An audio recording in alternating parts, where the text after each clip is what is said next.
اللہ بندے کو سزا کیوں دیتا ہے؟ میرا بھی یہی سوال تھا، مگر ایک دن ہمارے ویٹنری کے پروفیسر نے ایسا جواب دیا کہ زندگی بھر کے لیے مطمئن ہو گیا۔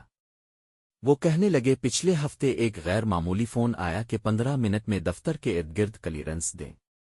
ٹھیک 15 منٹ بعد چند گاڑیاں پہنچیں، کچھ لوگ اندر آئے اور بولے، ایک اہم مہمان آئیں گی، ان کے کتے کو مسئلہ ہے، اپنے علاج کرنا ہے۔ تھوڑی دیر بعد ایک غیر ملکی عورت اپنے اونچے نسل کے کتے کے ساتھ آئی۔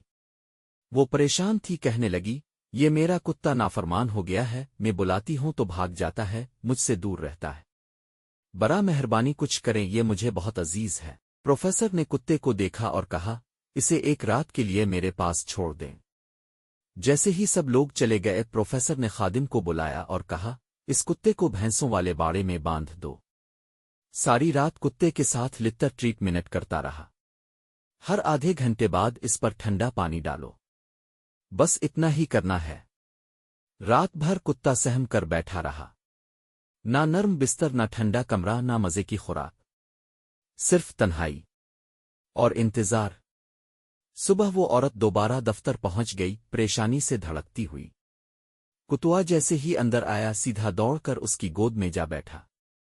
دم ہلانے لگا، محبت سے منہ چومنے لگا، اور بار بار تشکر بھری نظروں سے پروفیسر کو دیکھتا رہا۔ پروفیسر مسکرائے اور بولے، یہ ناز و نعمت میں رہ کر مالک کو بھول گیا تھا۔ سمجھ بیٹھا تھا کہ سب کچھ اسی کا ہے، بس اسے یاد دلانا تھا کہ اصل آسرا کون ہے۔ اور تب مجھے سمجھ آیا، اللہ جب آزمائش دیتا ہے، محرومی دیتا ہے، دکھ دیتا ہے، تو نفرت سے نہیں دیتا۔ وہ صرف بندے کے دل سے وہ گھمنڈ، وہ غفلت، وہ بھول اتارتا ہے، تاکہ بندہ دوبارہ اسی کی طرف لوٹ آئے۔